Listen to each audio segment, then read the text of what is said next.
That album cover kind of reminds me of a New Jobby's album cover, so rest in peace to one of the GOATs. What's up everybody? It's Luke James, not the singer. If you're an indie artist looking for an album review and some promo, you can hit up Luke at redmattersite.com. And what I have for you boys and girls today is an indie review, and it's for Dub's mixtape, Love. Dub is an artist from out of Tennessee, so to check out his music, sites, links, and all that other good stuff, just take a look at the info box underneath this video like I always get you guys to do. I don't know why I even keep saying it, but I just want to make sure that you check out these indie artists and give them a chance. Now, as you could probably guess by the title of this mixtape, this one is all about love and relationships. It all starts off on the first song, Suicide Note, where Dub is spitting about a girl who he just fell in love with and he thought that she would be his future wife. He says that she's the Michelle to his Barack, but then things do go sour, so he paints a view of how sometimes you can be so in love with someone and things can be perfect, but then they can go wrong. So I think it's a very relatable track, and you're going to get a lot of content like that throughout this album. I mean, mixtape, you know how it goes, this project. I should just start saying project because sometimes it's hard to keep track the way things go these days. But this is a mixtape, and I also have to mention about Suicide Note Part 1 that the beat on here comes from Pill's song, New Shoes and New Clothes. I think that's what it was called. I'll post a link at the top just to be sure, but it makes use of the same sample.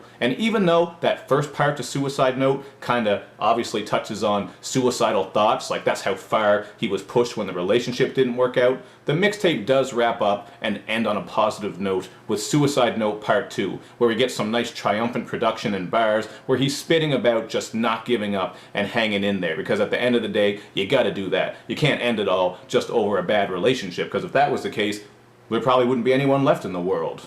But one of my favorite songs on here is Need You, and that's because it has some very smooth production and also some great female vocals on the hook.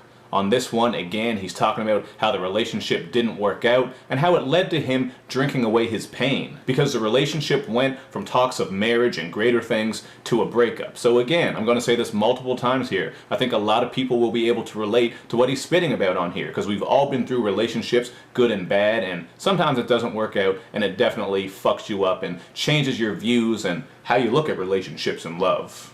There's also About You featuring Ryshon Jones, where we get this sample from an Alex Isley track, and Dubs is spitting bars about wasted years in a relationship. And then on the song Song Cry, we get a lot of references to Jay-Z's songs and albums, so I thought it was pretty cool how he did that. And he also questions, can you ever truly forget someone who you were once deep in love with? Because once you've gone through so much with a person, it's not like you can just erase them from your mind. There's always going to be some little remnants there, maybe because of some stuff that you went through, what you learned from each other, or whatever. So overall, this is a really dope mixtape. I like what he did here. He told a story. Again, it's very relatable. A lot of people are going to listen to this and be like, man, I've been through the same damn thing. And the production here is great and pretty cohesive throughout, so I don't have a lot of complaints, and I give this one a 3.5 out of 5. The reason I don't go higher is because even though this is a very solid project, there's not really anything here that blew me away or was overly creative or next level. And if I had to pick my least favorite song, I would go with the track I Want You, because it has these really weird, warbly vocal effects on the end of the track, and I just didn't think that sounded very great. But it wasn't an all-out trash track, but that would be my least favorite one on here for sure.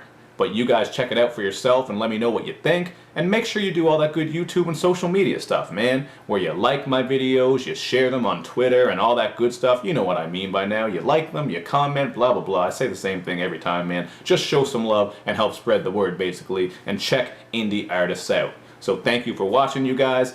I'll see you next time.